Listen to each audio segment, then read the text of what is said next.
Hello and welcome to another Kangaroo English Daily Digest. My name is Christian and today is Friday, the best day of the week.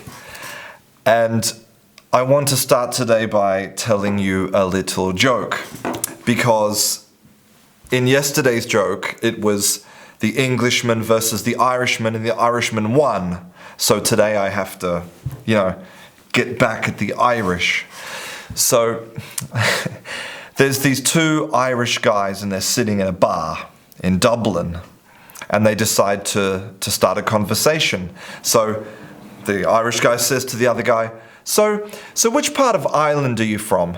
And he says, I'm from County Down. And the guy says, really? I'm from County Down too, that's amazing. And what part of County Down are you from? And he says, I'm from the Newtonards. And he goes, that's amazing, I'm from the Newtonards too. And which high school did you go to? Well, I went to Killer High School. No way, I went to Killer High School. And who was your teacher? Mrs. Smith. Mrs. Smith was my teacher too. And there's an American sitting at the end of the bar and he says, what's wrong with these two Irish guys?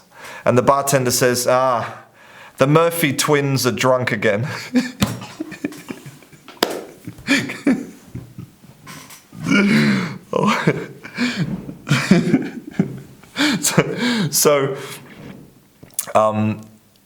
We could say that those poor Irish twins were born without a lot of luck, because they were born without a lot of intelligence.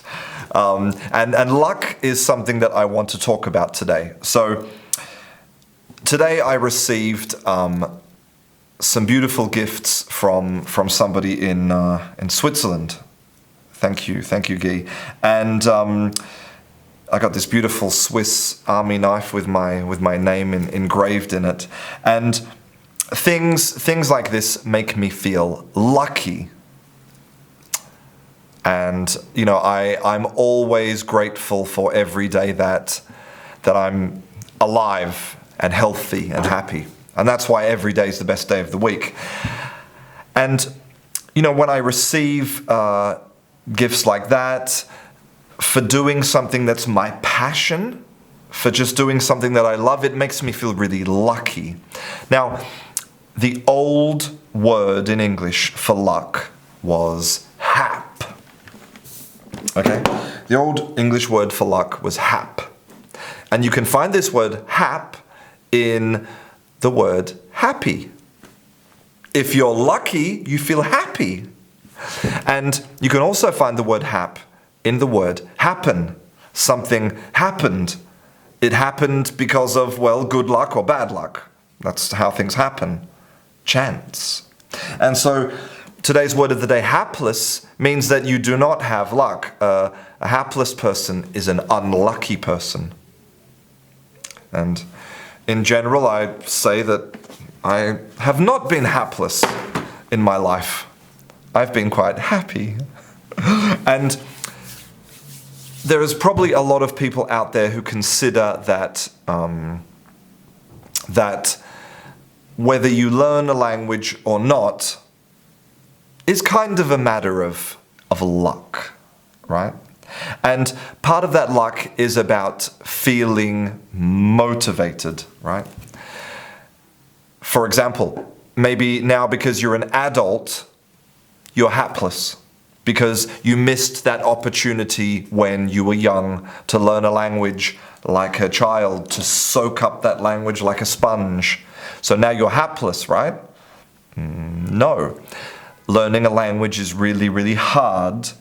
It takes a really, really long time, so you need to get motivated. So let's talk about motivation. Now, the traditional view of motivation is that it's like an empty container, okay? You have no motivation, or you can fill it up and you can have a lot of motivation. That's a traditional view. It's like a quantity thing. But there is some interesting new research which tells us that motivation is not really a quantity, it's more of a quality. And So, for example, there's this, we can try this questionnaire. It's called the Regulatory Focus Questionnaire by Higgins. And the questions are like this. Compared to most people, are you typically unable to get what you want out of life? Growing up, would you ever cross the line by doing things that your parents would not tolerate? How often have you accomplished things that got you psyched to work even harder? Did you get on your parents' nerves often when you were growing up? How often did you obey rules and regulations that were established by your parents? They might seem like strange questions, but once you've finished answering these questions, there's a formula to produce your score. And this tells us what type of quality of motivation you possess. And it seems like the quality we can divide into two separate types. And it's not you have this or you have this. You can have 50-50 or 60-40 or 90-10. Okay? It's a balance thing. It's a balance. You can have a lot of one type. So what are the two types? The two types are, you can basically be a person who wants to acquire things.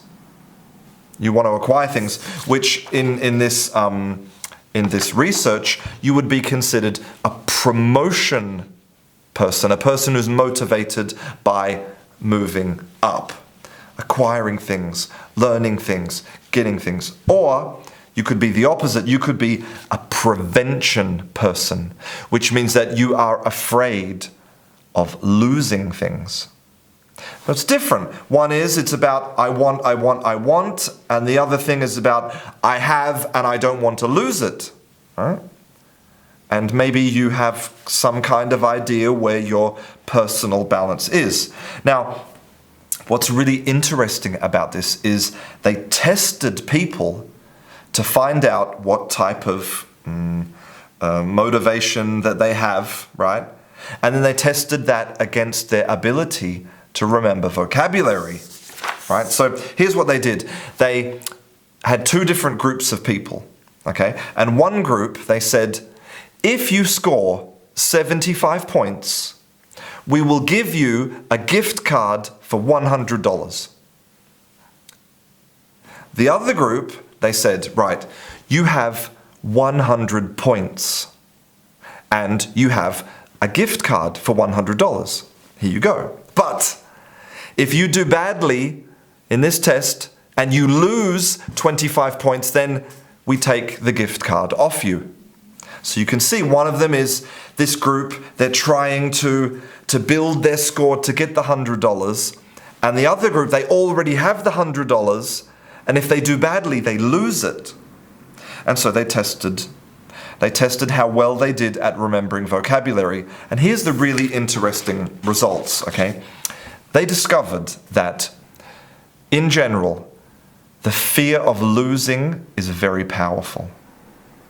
More powerful than trying to acquire things. I mean, obviously it depends on what type of person you are, but in general, for both groups, for both types of people, the fear of losing is more powerful than the fear of gaining. And so what does it mean? It means that perhaps when you're trying to get motivated to learn a language, you shouldn't look at all of the things you're going to get. Like, for example, I'm going to have opportunities to get a better job. I'm going to get opportunities to have conversations with other people, etc., etc. Think about all the things you're losing right now. You're losing money because you don't have the good job. You're losing friends. You're losing experiences. All of that stuff is disappearing before your eyes. So maybe that little change in your mentality, especially if you're that type of person, could really motivate you a lot to go and do something this weekend, to use the language instead of studying it. I hope you enjoyed today's Daily Digest. I'm Christian. This is Canguro English. I'll see you in class.